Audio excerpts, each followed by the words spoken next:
And also somebody who defends me so well, Elizabeth Pipko. So I was the national spokesperson for the Republican National Committee. Now, how did you get into figure skating? My dad said if you ever want to learn to skate, it has to be with that woman because she was just so brilliant and such a good coach. Right. So not only are my Russian coaches giving me some kind of pills behind the scenes to like stop me from growing, among other things, but your body like physically can't grow because I'm literally skating 10 hours a day. Right. I was really an awkward homeschooled athlete. And all of a sudden, like I'm a model. One of my first experiences at Wilhelmina, it was the, I want to say Christmas party, like one of the winter parties. And we get downstairs and we see, it says Black Panties. And then 3 hours later, R. Kelly shows up for his Black Panties album release party, which had to be the same night as the underage models were there. What do you think the worst experience was that you had as a model? I got kicked out for not sleeping with my agent. When was the first time you met Donald Trump? I met Donald Trump the day that the Access Hollywood tape came out. I was the only girl on our floor and he walked over to me and said, "What do you think?" What were your jobs? So I managed the volunteer operation. So basically every phone banking like volunteer center around the country answered to me. It's day 2 and I'm like, Rudy Giuliani's over there and Donald Trump's over there. And I just saw Ivanka walk by. After the leadership change of the Republican Party, I was asked to come in and be the spokesperson. Where were you that day, the assassination attempt? I was in Brooklyn. And then I'm looking at my messages and it's like, is he dead? Is he dead? And I'm like, what in the world is, like, what's happening? We turn it on and all we see is Donald Trump on the ground. While Donald Trump is down, actually, I don't even think he's gotten up yet, I realized that my father-in-law is at the rally. So he's sitting directly behind the president.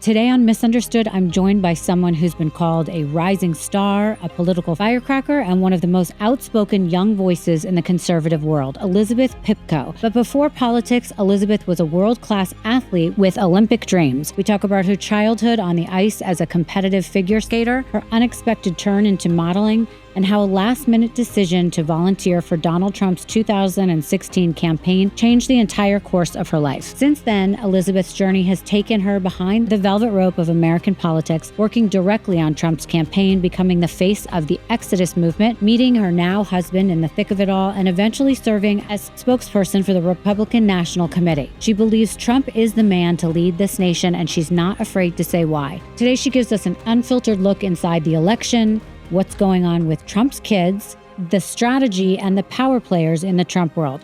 Whether you love or hate Trump, whether you're into politics or not, her inside scoop is something you do not want to miss. Please join my conversation with Elizabeth Pipko. Elizabeth, thank you so much for joining me on Misunderstood. Thanks for having me. So you have a really fascinating life, and we'll get to like kind of how people, I think, associate you or know of you. But I think what's more interesting is kind of where you came from. So can you share with us your background a little bit, like the kind of family you grew up with, what your childhood was like? Yeah, so I'm the daughter of 2 immigrants from the former Soviet Union. Very happy childhood, probably the best childhood anyone could ask for. I grew up in the middle of New York City, mostly raised by my grandparents because my parents were busy and because I liked my grandparents better, like most kids do.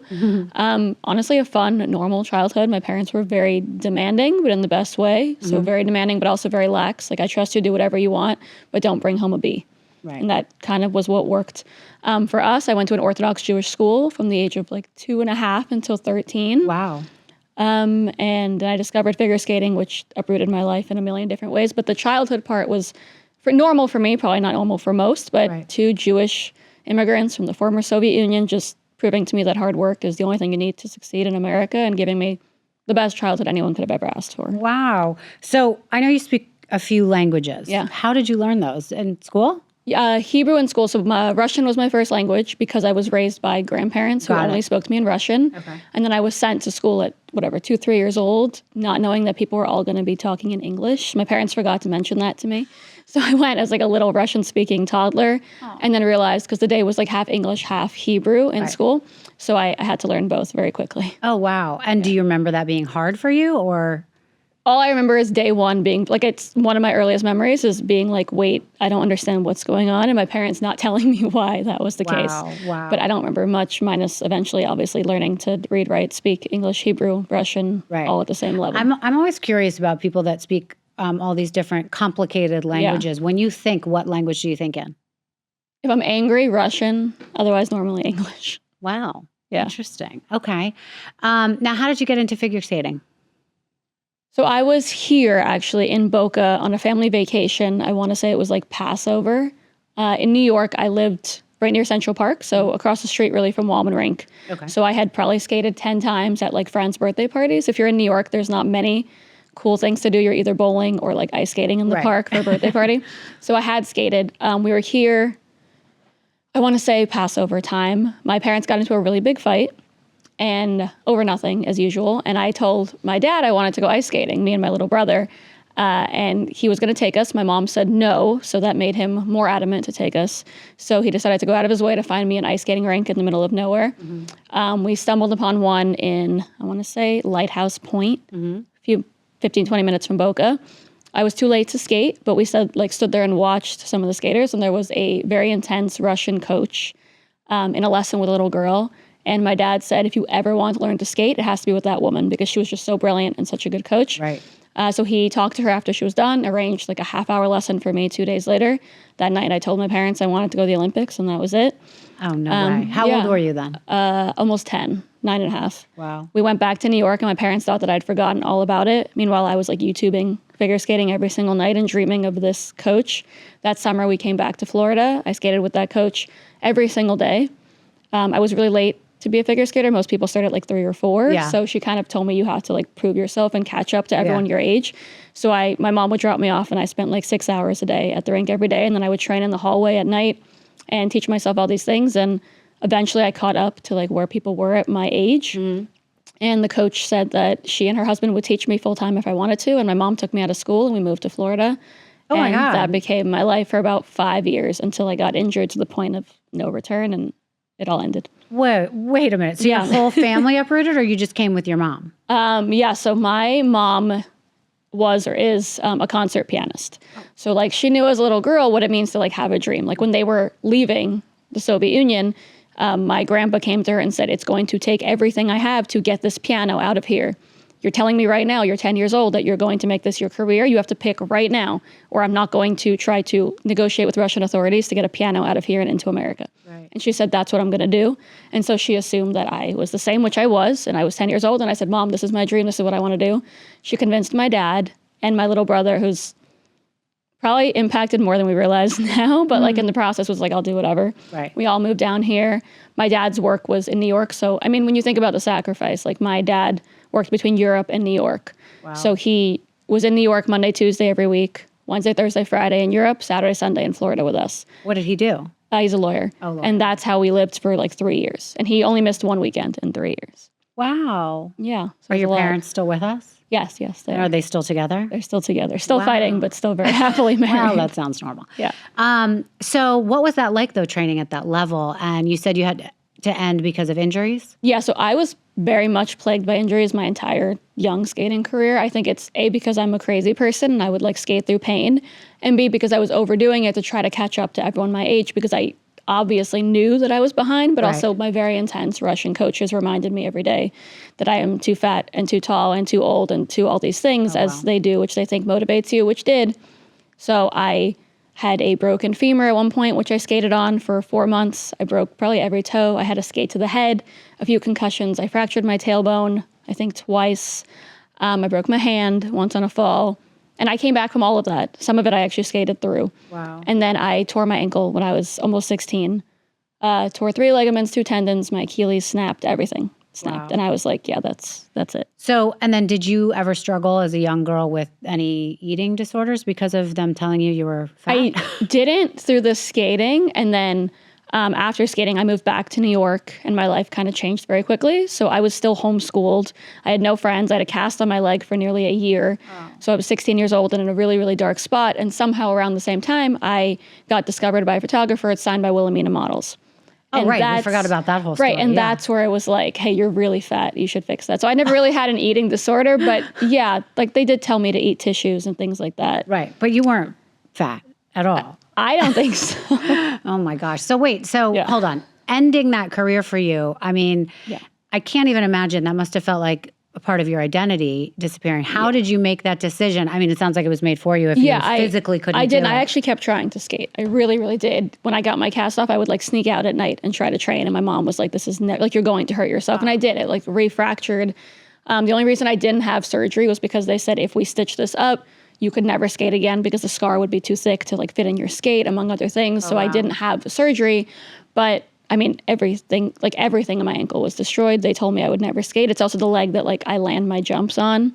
So it was never going to happen. Right. And as dramatic as it sounds, it is the worst thing to ever happen to me and probably will always be the worst thing to ever happen to me. I know people go through much worse, but like that broke me in a way that nothing will ever break me again. You mean feeling like you could not achieve your dream? Yeah. Of Like to the Olympics. Everything I do now, like everyone's like, why are you so driven? Why this? And it's like, it's solely to distract myself of my dream being taken away from me when I was 16.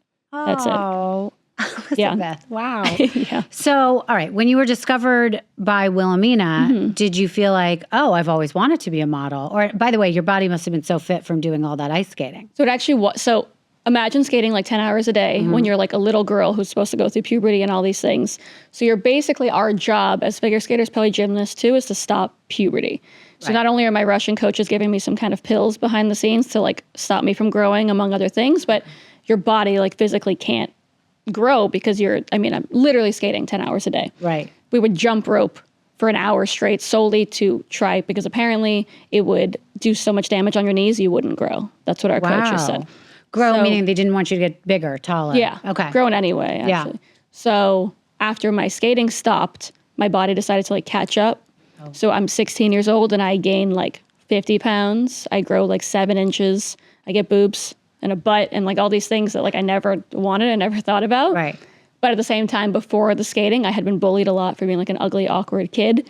So a little part of me is like, wait, like I kind of look like a girl now. And like that part was nice. And that's where the modeling, I think, saved me a little bit. Because it's like, yes, your dream is taken away and you're sad. And I'm 16 with no friends, never been on a date with a boy. Like I was really an awkward homeschooled athlete. And all of a sudden, like I'm a model. So where were you discovered? My mom was walking our dog, which she found here in Boca on the street. It was a tiny teacup Pomeranian. Oh my gosh. She was walking this dog in Central Park, and a photographer had a photo shoot and said that their dog had canceled and asked to borrow the dog. And I guess in New York, dogs have bank accounts and things. Okay. So they were like, how do we pay you back? And my mom was like, our dog is not a model. We don't have a bank account. My daughter's really depressed. Would you do like a quick photo shoot with my daughter?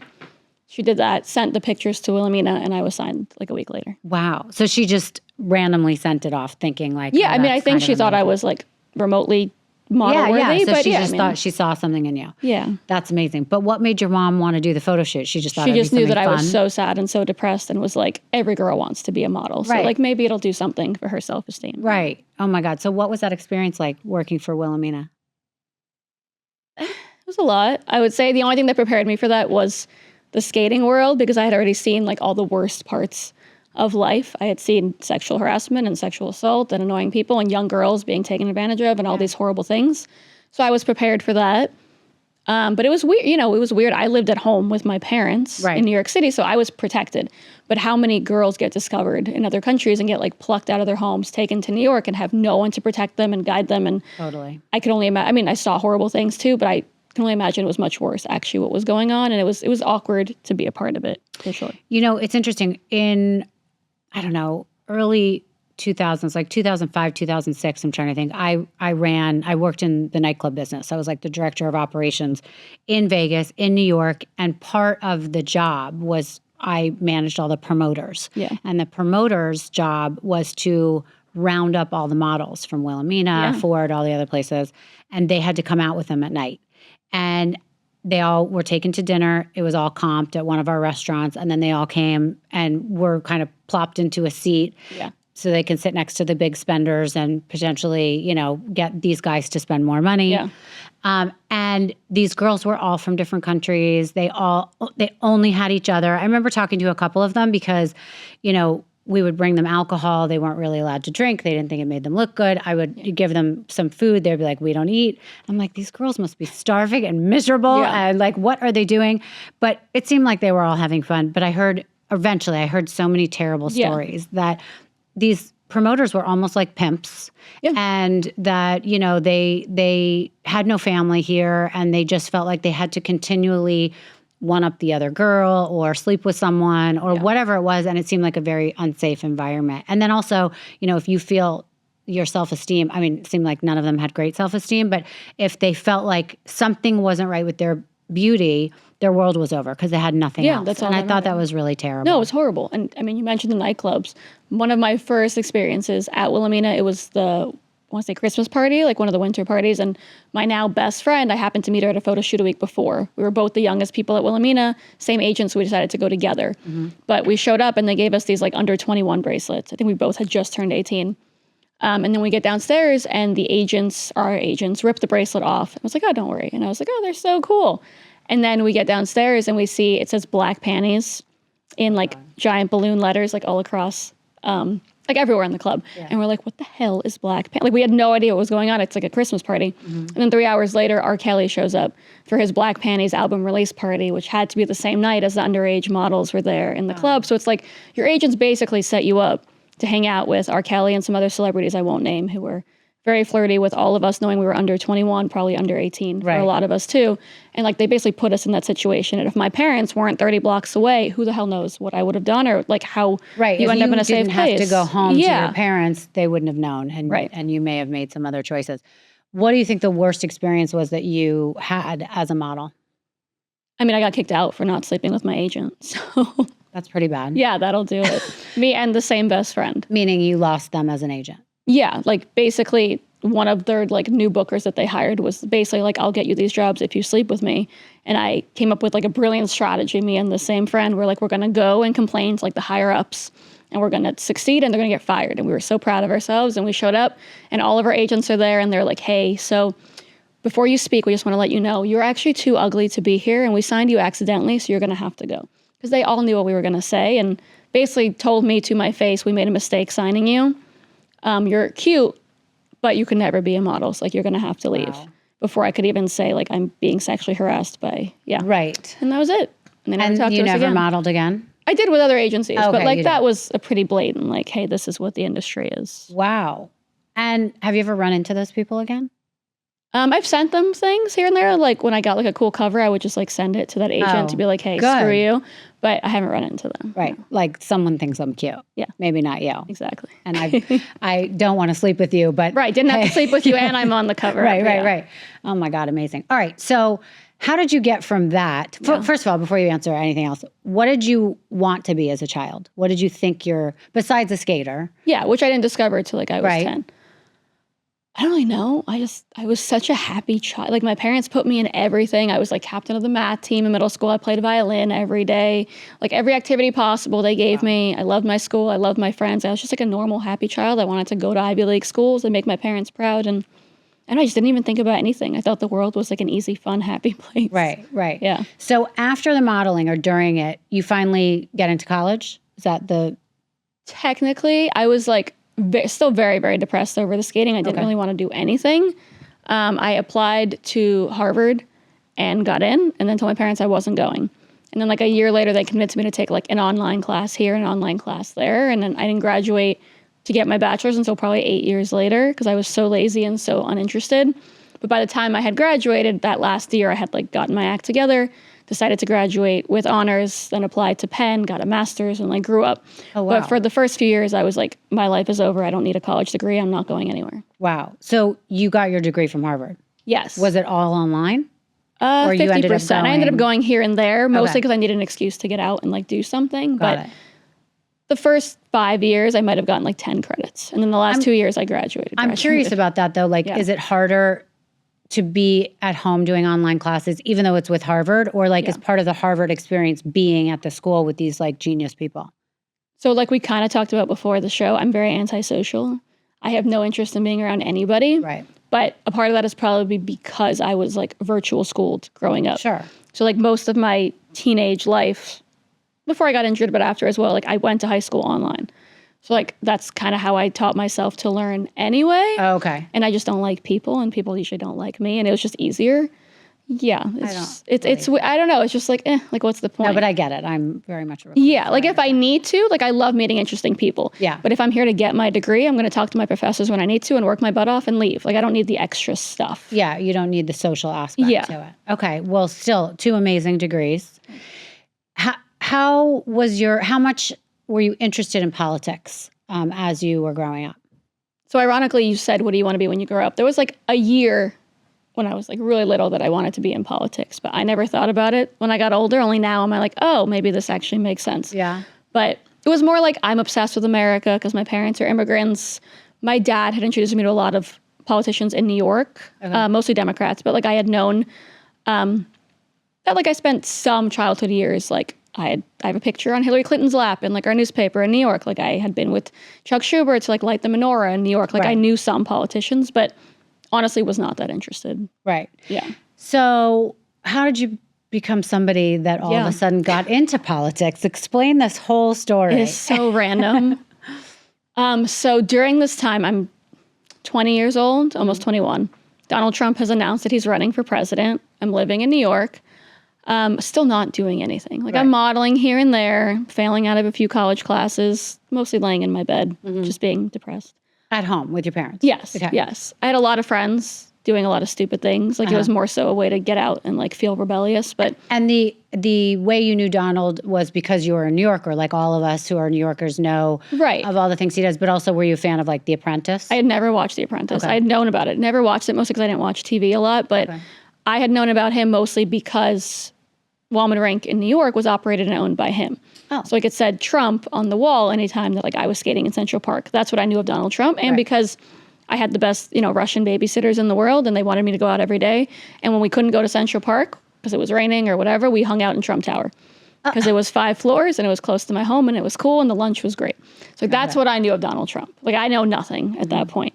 And then my brother, who is 10 times smarter than me and still my best friend to this day, looks at me one day and goes, if you want to get your act together, which you should, start listening to Donald Trump. And I'm like, what are you talking? Like, what are you saying? And he goes, just trust me. Like he bought me one of his books and made me watch some videos. And like eventually I started to get it. Like basically he was saying that Donald Trump is polling at 1 or 2% and still waking up every single day saying, I'm going to be the next president. So the whole world is laughing at him, but he says he's going to be president. And at this point, the books, just remind me, it was like The Art of the Comeback or whatever it was. Yeah, it was the earlier one. He bought me Think Big and Kick Ass. Okay, and this was about being a businessman. Yeah, nothing to do with politics. And it was mostly like, A, we love America and like we supported him, but it was B, like we hate politicians. And he was running against all these generic Republican politicians. Right. I had never been a Democrat or Republican, never been anything. But the whole world's laughing at this guy. I mean, everyone was laughing at Donald Trump. He's polling at 1%, and he gets up every day, the most confident man in the world, saying, I'm going to be president. Right. And my brother Gabe is like, this is what you need in your life. Like, pay attention. So I started watching, and then... Wait, and was Gabe into politics at all? He just thought his personality loved was... Donald Trump. Like, he just started watching these videos because everyone's talking about this man, and was like, this is it. Like, this is going to be... He was confident he was going to be the next president. Like, this is the next president of the United States. My brother was going to turn 18 that year, so he was like, I'm going to vote for the first time for Donald Trump. This is our guy. Just trust me. And I was like, okay. Like, I'll watch. Started watching a little. It did inspire me a little to get my act together. That's when I started trying to skate when my parents didn't know, and like waking up early to work out, trying a little harder in my classes.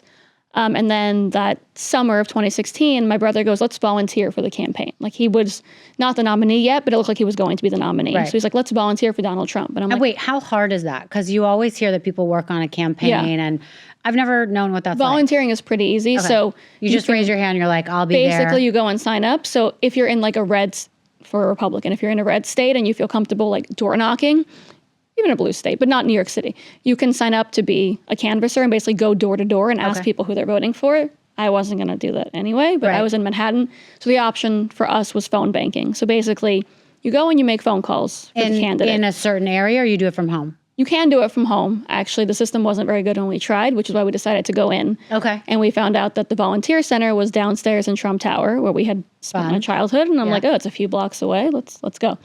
So we showed up to volunteer. We might have done it twice. And they give you a list? They give you a list. They give you phone numbers. It's really scary, actually, because a lot of people yell at you. Sure. And do they give you a script of what to say? Yes. Yes. Okay. So my brother's like, we're working for Donald Trump. Like, this is it. And I'm like, not really, but like... amazing. Like we met my parents like the next day and we're like, this is the coolest thing that's ever happened to us. This episode of Misunderstood is brought to you by Hometown Hero, a brand that's redefining how we relax at the end of a long day. Their products are made with hemp-derived Delta-9 THC, which is federally legal and designed to help with stress, sleep, and just giving your brain a break when you need it most. They offer everything from fast-acting gummies to smooth caramels and even vapes. all made in the U.S. and third-party lab tested for quality and safety. It's the perfect way to unwind, feel calm, and ease into your evening with intention. Now, full disclosure, I'm not a huge gummy person myself, but I can personally vouch for the fact that I know this stuff works. How do I know? Because my housekeeper once helped herself to 2 of the caramels, and let's just say she had a very different kind of day than she planned. So if you're curious, start slow, but definitely start. Reclaim your evening with Hometown Hero. Visit hometownhero.com and use the code UNDERSTOOD at checkout for 20% off your first purchase. That's hometownhero.com. Use code UNDERSTOOD for 20% off. And wait, in those 2 days, had you met anyone? Like, obviously, Donald Trump isn't walking in. No, we have not met any. We just felt like we were a part of something. Right. Like, it was like, I'm on a campaign, which I wasn't, but I'm like, I'm doing something. That's cool. And then I sat with my brother that night and I was like, volunteering's not doing it for me. I think it's like the former athlete came out and I was like, I need to do more. Like, I want to be on the campaign. Like, I want to do something. And him and I sat there and thought about it. And I basically wrote a letter to the data director, because volunteering like falls under data. And I said, let me fix your volunteer operation because it sucks. I didn't really have many examples, but I was like, this is what they're going to want to hear. And then I asked an intern. But also because from your experience, you thought it sucked. Like, maybe, but I didn't really know. And I didn't know what is good and what is bad. I was just like, I could fix whatever is, like, no one thought he was going to win anyway. So I'm like, if I say that, like, maybe someone will be like, oh, she knows something we don't know. So I asked an intern who was there, who was like 15, to bring this letter up and leave it on this guy's desk, data director. Didn't think anything of it. I thought I'd never hear anything. The guy called me the next day and was like, hey, do you want a job? like a paying job. Yeah, like a job on the campaign. And I was like, are you sure? Like, I have no college degree and no experience. Right, and I was just laying in bed 3 days ago. I'm laying in bed right now as we're talking. And he was like, no, like your letter, like you clearly know what you're talking about. Like, you want to help, you're passionate, like come in. So I went in to meet with this guy, who's still a very, very good friend. And I said, I will take this job under one condition. Will you hire my little brother? And he was like, what the hell are you talking about? And I'm like, just trust me. He's smarter than me. And like, I don't deserve this like he did. Like, he loves Donald Trump even more than me. I wouldn't be having this meeting if not for him. Like, you need my little brother. And he's like, I don't even have permission to hire you. He's how old? 18? Like, what? And I was like, just trust me. So I start the next day. My brother meets him on Friday. The following week, my brother has a job. And me and my brother are on a presidential campaign, 2 of the youngest people there. To do what? What were your jobs? So I managed the volunteer operation. So basically every phone banking, like volunteer center around the country answered to me.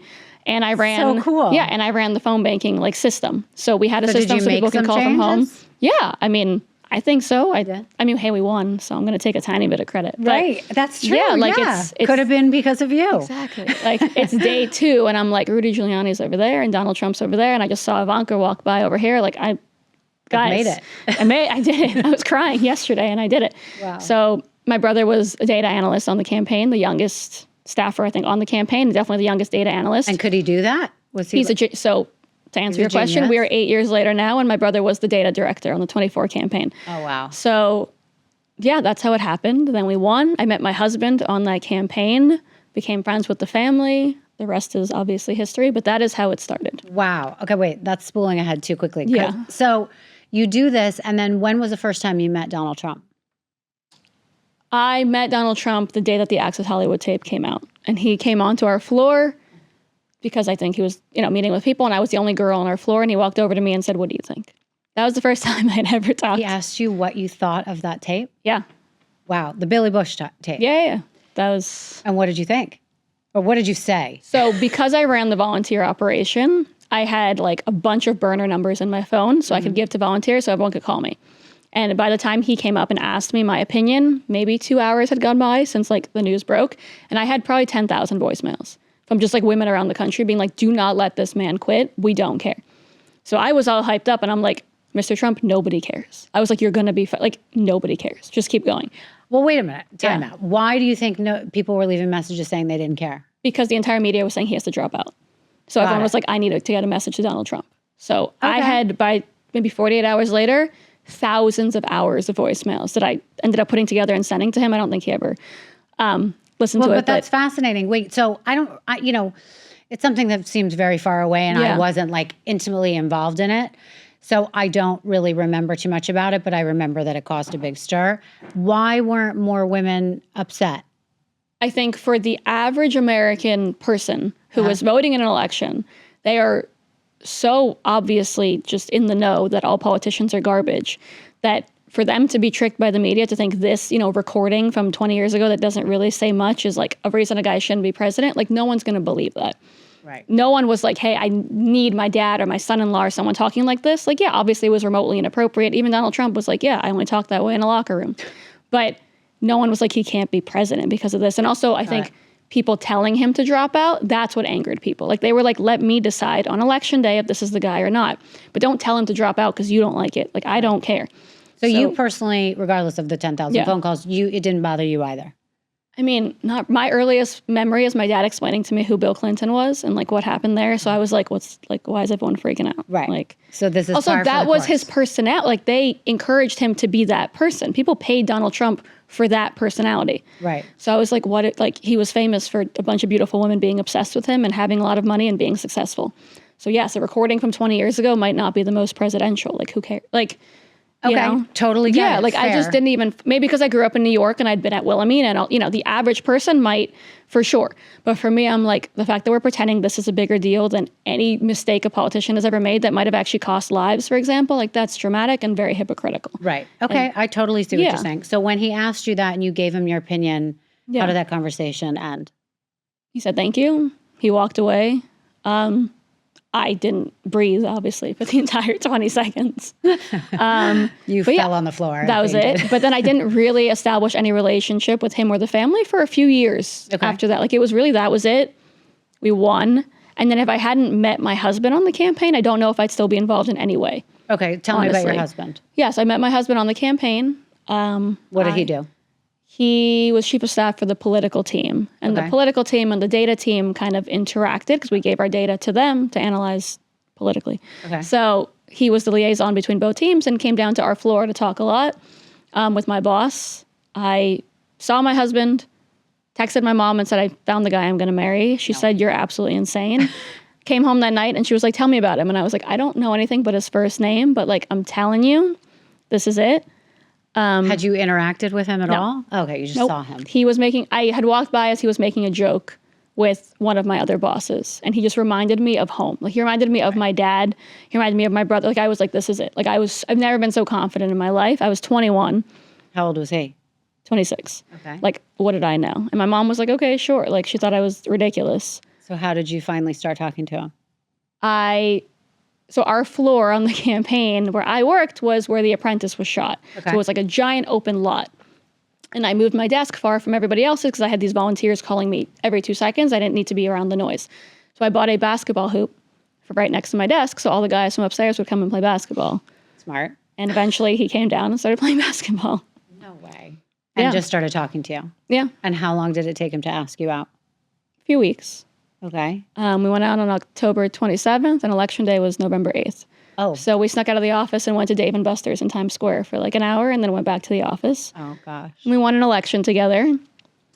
Got married 2.5 years later. The president's family gave us Mar-a-Lago as a gift to get married in because we met on the campaign. Oh, my God. He continued working for the Trumps after we won. I went back to school and became an adult person because I wasn't. Mm-hmm. And then I worked my way back, probably because of him and that connection, into Trump world and got to where I am now. Right. So, okay, so he continued to work with Trump while he was president. Yes, so he was on the re-election campaign for 2020 from New York. Oh, right. He didn't go to the administration. He stayed in New York and worked on that. Okay. Actually, let's move forward. And then tell me more. Then as we got into deciding whether or not we were going to run for president again, he asked you to join the team. What happened? So in 2020, I still was not technically part of the team again. I did like an outside thing. So I did a lot of like media commentary stuff. And then I ran a super PAC. I was focused on Jewish issues. I was focused on Israel. Like, I wanted to do my own thing. Yeah. But it was about that relationship and me clearly telling everyone I thought Donald Trump was the best person for the job to protect Jewish lives and for the relationship with Israel. So I ran that PAC. And then after 2020, after the hell that was the last few years, we immediately after 2020 moved to Florida because the president and his team had told us that he was running again. Mm-hmm. And before anybody officially knew? Yes. I mean, anyone that had studied Donald Trump would know that he was running again. Okay. So I was surprised people didn't believe me. But yeah, so it was a really, really crazy few years because everybody was getting investigated for everything. And they were not just going after Donald Trump, but after everyone who worked for him. So it was a very hard few years. But did they ever come after you and your husband? They did quite a bit. In what way?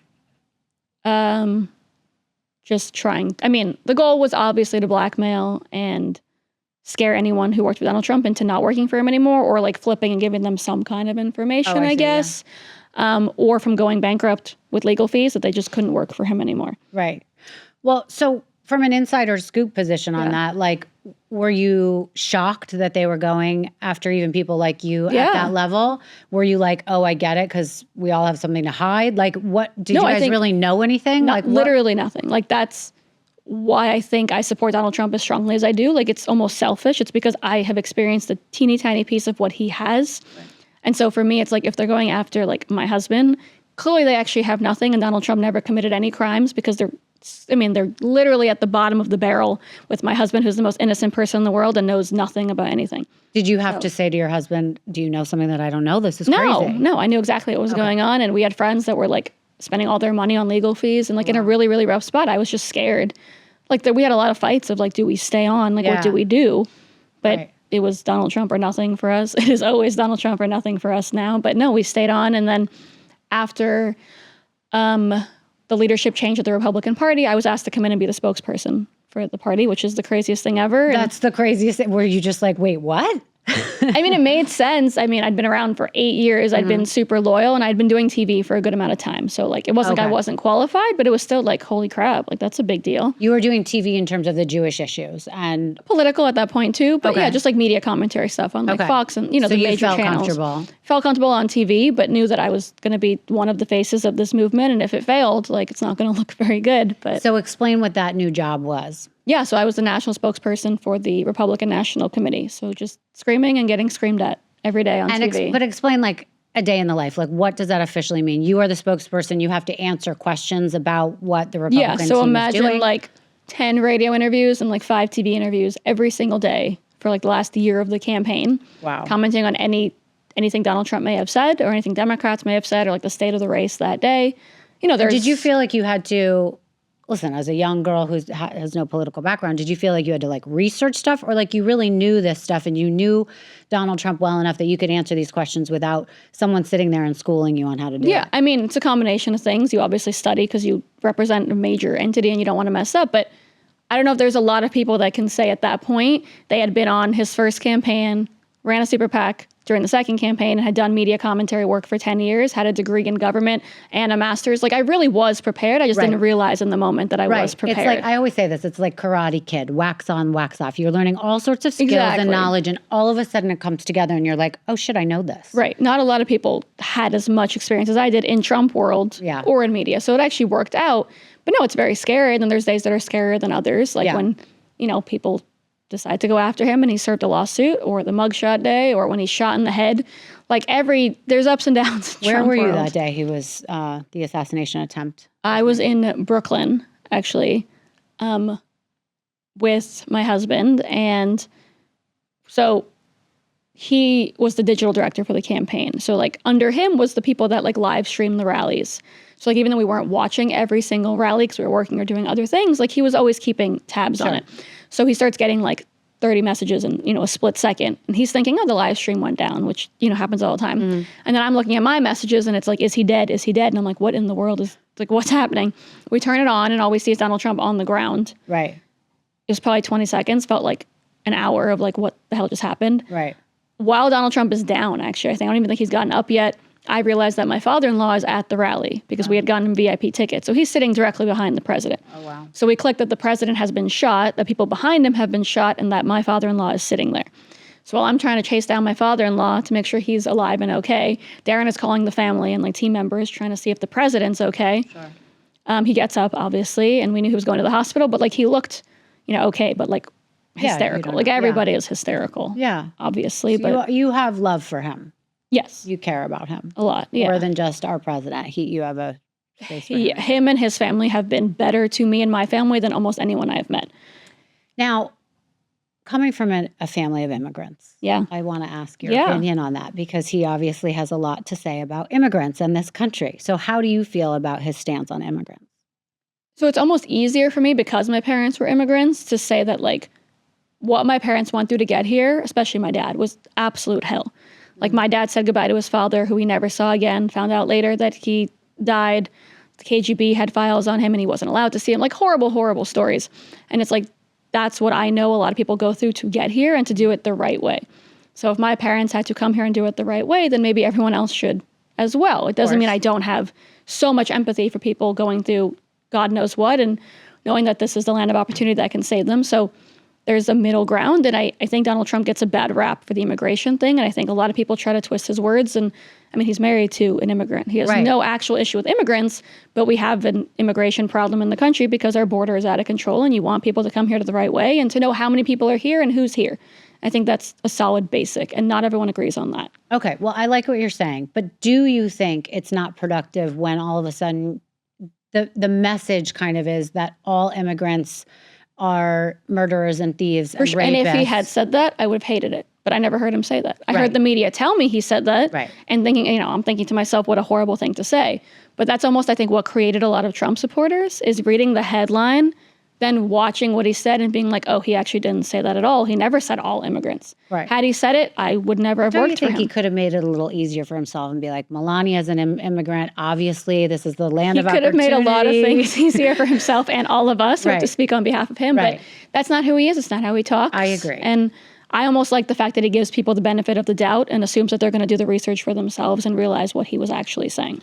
But what was that whole scandal about how Haitians are eating their dogs and all of that? I mean, I'm a dog lover. I like dogs more than I like people. If anyone was to eat my dog, you wouldn't be happy. I would kill them myself. Do you know what I'm saying? Of course. So, but I don't believe Haitians are eating dogs.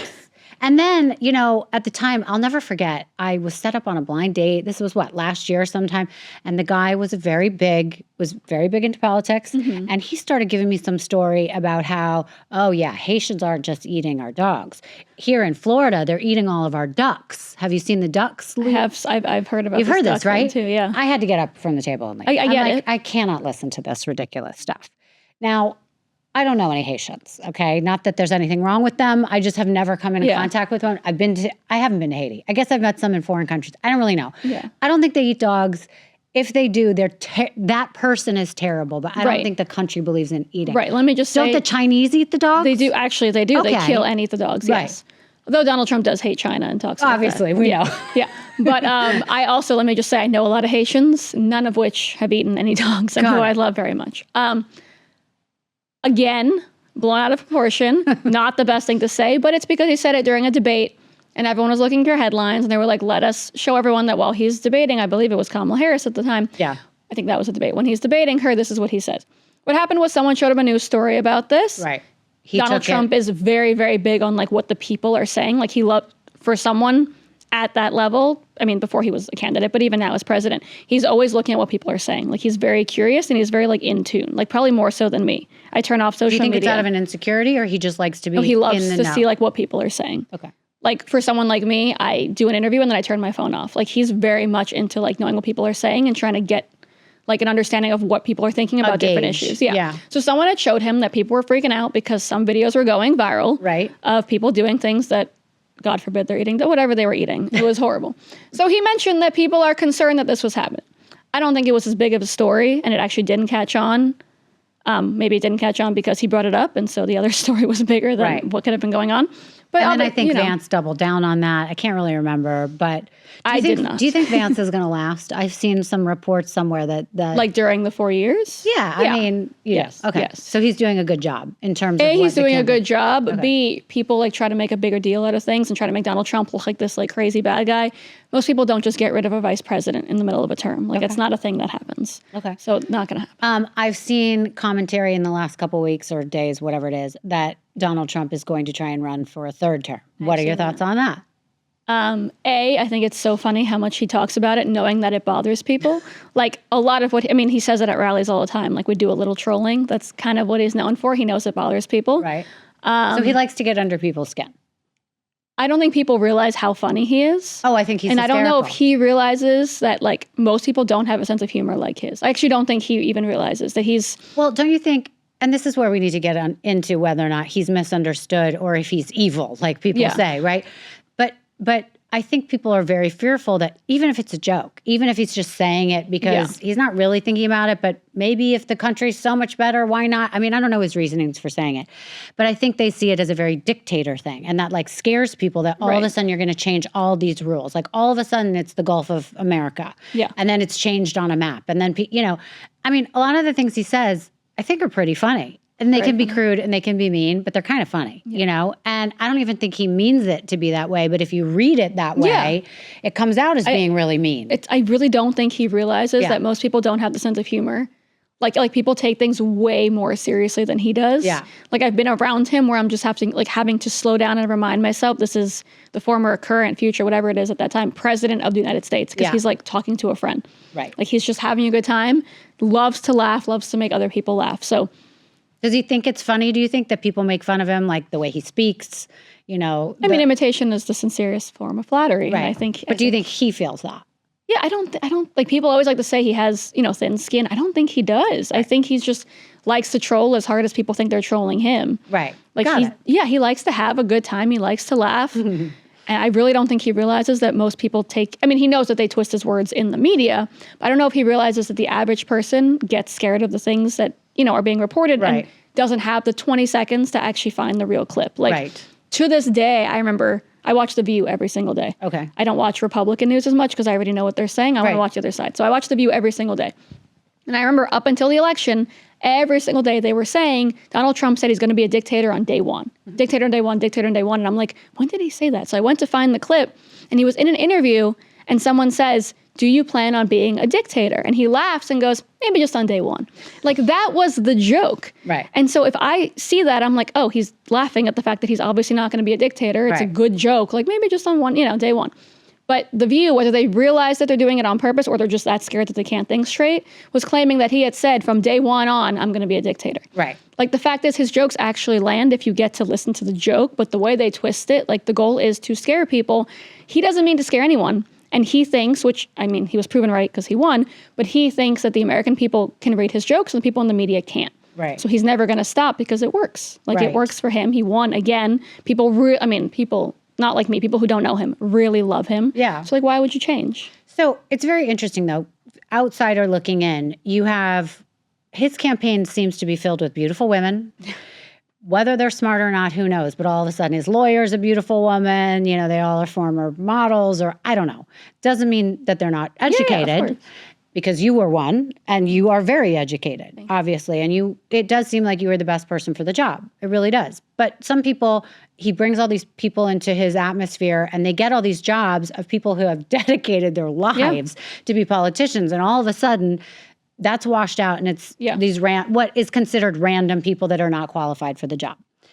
And it's interesting to me then that he brings a lot of his family in, and we talked about this a little earlier, if you bring any other CEO in and you look at any other companies, that causes all sorts of problems because you see all the drama, all the infighting, all the people wanting to undercut other people because they want to show that they're good at their job. So from an insider's perspective, like what is going on there? Does it seem as chaotic as they make it seem on the outside? Are people really working hard? Are they, do they seem educated in their positions? Are they fighting for the American public or they just want the money in their pocket? Like what are we not seeing? What are we misunderstanding? So I think the average person in Trump's orbit is a pretty decent, hardworking person. In 2016, I was surprised how many people there were just like me. Some had college degrees, some didn't, some were, around my age, maybe a little older, but really just young people who believed in this guy. The usual political consultants gave up on him and didn't want to be part of the campaign. They swept in the second that he won, but it was really just like a lot of young, innocent, idealistic people that were like, this is the guy and this is it, and we have no experience, but like our passion's going to take us there. And like it worked. After he won, a bunch of people came in, and I'm not going to talk for him, but I'm sure the president would say the same thing. Everyone and their mom wanted to take advantage of him and this movement because there was so much money involved and so much passion involved, and he had won despite what everyone thought was going to be a devastating loss in 2016. So like it's interesting you bring up that he brings in his family. It's weird. It's different. A lot of people don't do that.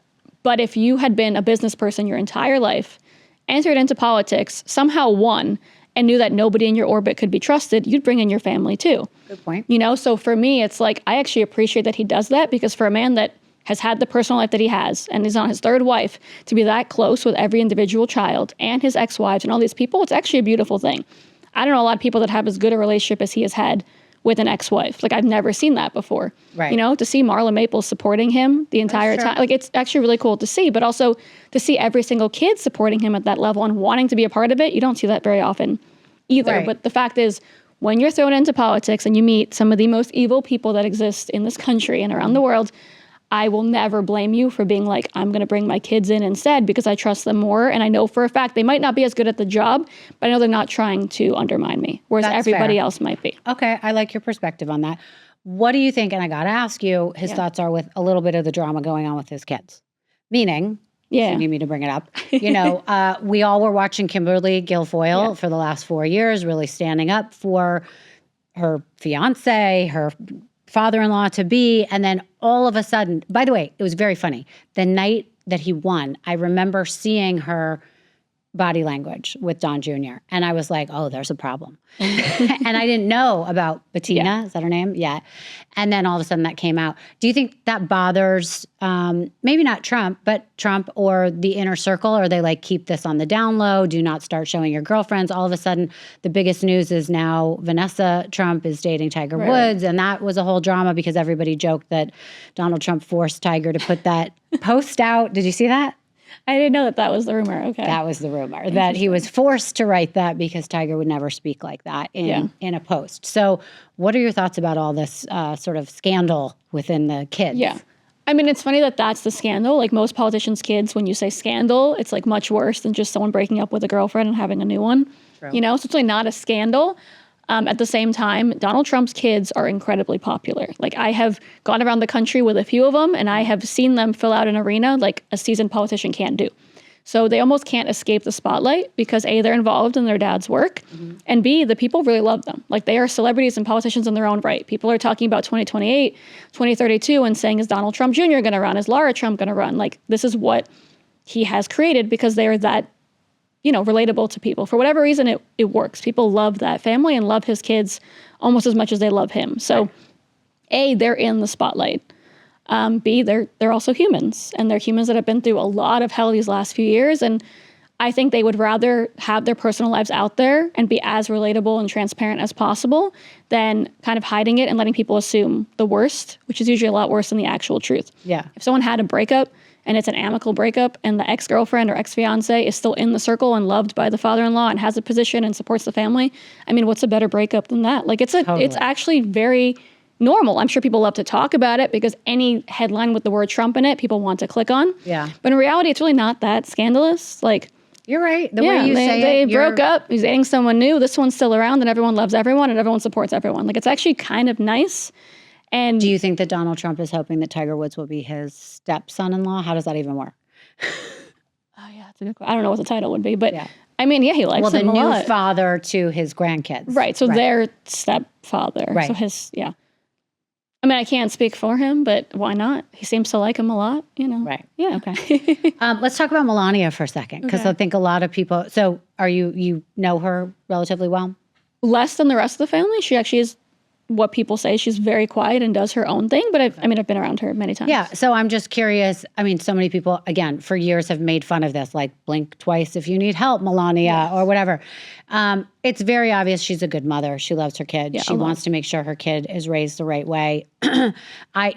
Barron just graduated last year from my daughter's school. They went to Oxbridge together. I saw how the school treated them as a family and protected them. And it was actually he's a very nice kid. Yeah. Smart, interesting. Obviously, you couldn't take your eyes off him walking down the hall. He's like 6'8" or whatever. 6'8" and not bad looking. Yeah, not bad looking. So all the girls were like, I remember my daughter coming home and being like, Barron signed my yearbook, and it was like she was so scared to ask him. She didn't really even acknowledge who he was more than he was the hottest guy I get it. Cool. I was 17 once. Yeah, I would do it. And she's only 12, so I would definitely do it. So, but I'm curious if there is any truth to what people also say or misinterpret, that she has absolutely no interest in what's going on. She's being paid a ton of money by Trump to, I mean, not that you would know that or whatever, but to stick around, and she just hates his guts. I mean, we see all those memes where she pushes his arms away. And I mean, I wish I had like a real cool gossipy answer on this, except that that's obviously not true. Like she is, like you said, a wonderful mother. She is more focused on that than anything else. People also might not realize how close she is or was with her parents. Her mom's no longer here, right, unfortunately, but very, very close with her parents. And for me, being a daughter of immigrants from that part of the world, like I thought it resonated a lot. If my one day husband was president, which is never going to happen, but let's say my husband was president and like my parents could live with us and be a part of it, like that'd be really special and cool. So like I like that part of her, but it shows how different she is from the average person. Like she is more than anything a daughter, a wife, and a mom. Like you could see that. She was with her parents at every function, or with Barron all the time. It was special to see someone who actually didn't need the spotlight, probably because she had it before. I mean, Donald Trump was Donald Trump before he was president. Correct. So a lot of people get into that space, and I say this because I know a lot of politicians, and they're really bad people, and they run for president for the worst reasons under the sun, and they enjoy the fame and the glory and the money and all these awful things. She already had all those things. So yes, the way she acts is going to be a little different than people before her. But when she works on a project, she commits herself to it fully. The happiest people in Trump world, I can tell you honestly, are people that work for her.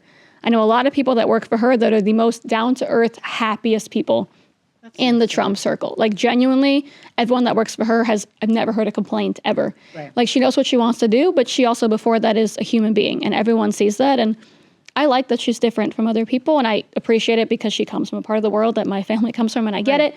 But yeah, she's different. It also must be a little bit difficult living in a home where there are so many outsiders coming in all the time. Sure. And you have to be on all the time because these people have done hours of makeup and outfits just to come to lunch at your home at Mar-a-Lago. And that's got to be a lot. I mean, yeah, but it's also like every first lady waits to like be on the cover of Vogue. She already was on the cover. Like it's all these things that like she doesn't have to pretend that she's like infatuated with this life because she already had that life. Right. So she's infatuated with more of the quiet parts of that life that most people don't get to see, but doesn't mean that they're not what she spends most of her day on. Yeah, right. I want to get a little bit into the war. And your thoughts on that. I mean, I don't want to spend too much time on it. Which war? Israel? Well, yeah, sure. Okay. Let's talk about both. I was like, there's Israel, Russia, Ukraine, whatever. But both of, obviously that's such a conversation piece right now in politics. And I guess, you are someone who it affects personally. And so I just, what's your opinion on what's going on? What's your opinion of the future of this? How do you feel about Israel right now? I mean, not good. October 7th was one of the worst days of my life. And I've seen you say that the reaction after has been even worse. Yeah, it was worse. Of course. I mean, I woke up on October 8th thinking, some really, really sad things, but also thinking the entire world is going to rally around the Jewish people right now, and no one did that. So, yeah, it's been tough, but I was raised by people who told me everyone hates the Jews, and you're going to find out the hard way one day. And I didn't believe them, and then I found out. So it's been really tough. I tell people that what I do is not political, which no one believes because I had one of the most political jobs in the world. But I do what I do because I believe in it. Like I believed that being the face of the Republican Party in that moment was what I had to do because I believed he was the best possible candidate for this country and the world. Same with Israel. I'm not doing things because I think it's politically smart. It's just what I believe. I believe Israel was attacked and it was horrible and it was the worst attack on Jewish people since the Holocaust, and people should have said something and they didn't. Right. And I'm going to keep saying something because I have to. Right. And are you involved in something now that where you're spending more time educating people, or what do you? Yeah, I mean, I do a lot of like commentary on like the Israel Jewish stuff. I launched a Jewish nonprofit after the election. For me right now, I am taking a tiny break from politics. And so the one thing that matters the most to me is my faith and trying to unite and strengthen the Jewish people. So yeah, I'm attempting to go back to what means the most on my little break from politics. And that's always going to be my religion. Okay, I love that. And then what about with Russia, Ukraine stuff? I mean, what are your personal thoughts about all that? Yeah, so when the war started, I was very much like Team Ukraine. Mm-hmm. I mean, I'm still technically Team Ukraine if it's like, who do you support? I mean, if people want to make it black and white, nothing is black and white and everything is nuanced. And the fact is, I'm against Putin trying to do anything that tries to harm other people, A, or B, disrupt the world in the way that we know it. You know, we want peace in the world no matter where, and he obviously put an end to that. At the same time, I'm an American. I put this country first always, and I think if the American people have questions about a war or why we're supporting a side in a war or where, you know, our money is going, you should be able to answer those questions. And too many politicians have dismissed the American people and those questions, and that makes me very uncomfortable. It makes me question politicians in our country, which I never had to do. I don't like the fact that I'm the super proud American who also thinks that all this corruption's going on now. And I never would have thought that if people were a little bit more open with the people in this country. And I think funding, you know, one side of a war for a month or 6 months or even a year is one thing, but letting it go on this long and letting thousands of people die and not owing, you know, not feeling like you owe the American people an explanation it's very strange, and I'm very much against that. Right. Okay. What were your thoughts on that little sit down that Zelensky had with the president? I mean, it was a mess, obviously. Like, that was a mess. But I mean, I thought he was very disrespectful. I thought it was strange to come in and say, hey, this country has been supporting me this whole time. I'm going to ask for more support, but I'm going to yell at you in between and probably like basically spit in your face in my sweatsuit as I ask for more money. I thought it was weird. He thought it would work for him, and it didn't. But I like how transparent it was. You know, I like, for me, obviously I'm Team Trump. I'm not going to pretend I'm not. Sure. But the last 4 years, like when America is involved in anything, I root for America no matter who the leader is. Got it. And I was very uncomfortable seeing Joe Biden not be there. I know he, you know, maybe he wasn't well or all these things, but that was obvious to me because I want to root for my president.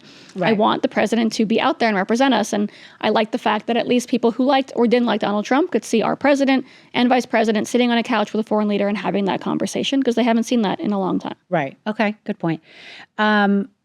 Just to sort of wrap this up, because I think people really are curious. If they like him, if they don't like him, either way, what would you say is the most misunderstood thing about Donald Trump that you really think it's more important for people to know? Yeah, I mean, people think he's a bad guy. I'm not going to sit here and convince you that he's the nicest person in the world. I have seen genuine kindness from him that I would never expect from anyone at that level of success. So for me, I believe that, but I know that I only believe it because I've seen it, and someone telling it to me would not be enough. So I would just say, don't be scared of Donald Trump. Like, he has good intentions, and it's so easy to hate him because so many people work overtime to make sure that you do. But I guarantee you, in a 10-minute Google search of like all the things you think he's said and done, realizing the truth, you would change your mind about him. So just make your own decisions, and that's what matters. Okay, I love that. What's next for you? Are you going to have a baby? I would like to, yes. Soon? My life has literally been on hold for Donald Trump. Like, people don't understand, like, me, my husband, my brother, my family. It's been 8 years of like talking about him and fighting for him and, you know, Trump. So I'm taking a tiny break from political stuff so I can have a life and see what comes with that, maybe a baby, and then hopefully work my way back into politics. Great. That. And your husband, is he still? He's done.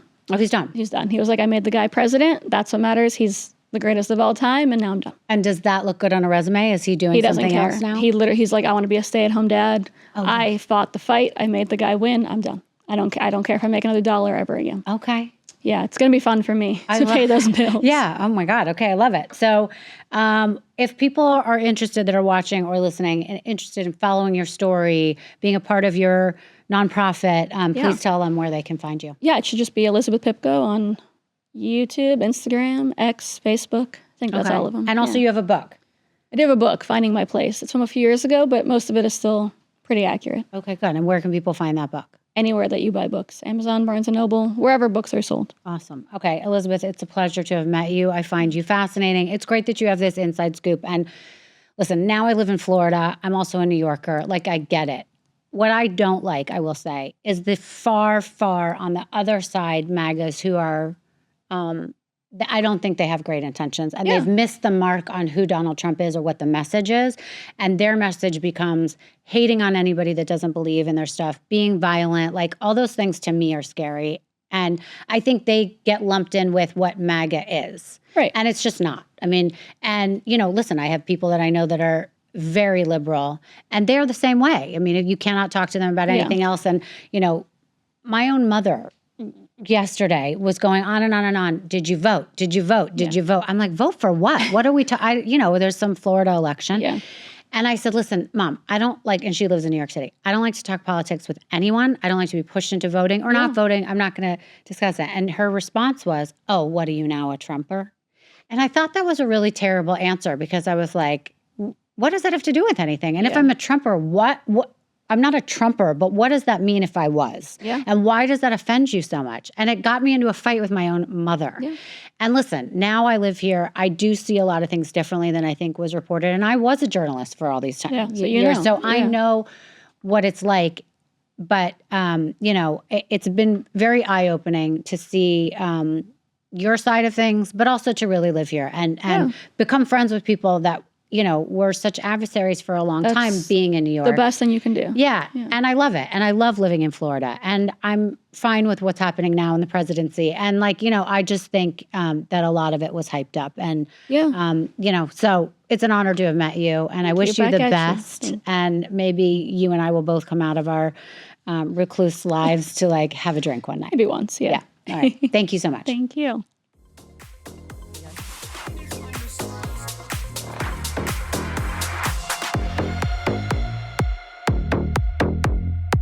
Thank you so much for listening to Misunderstood. I'm your host, Rachel Yucatel. Please be sure to subscribe to the show and give us a 5-star rating and review. You can support the show by joining our Patreon at patreon.com/misunderstood with Rachel Yucatel. Do you have ideas for the show or want to reach out? Email us at info misunderstoodpodcast@gmail.com. That's spelled MISS understood. Thank you so much, and I'll see you next time.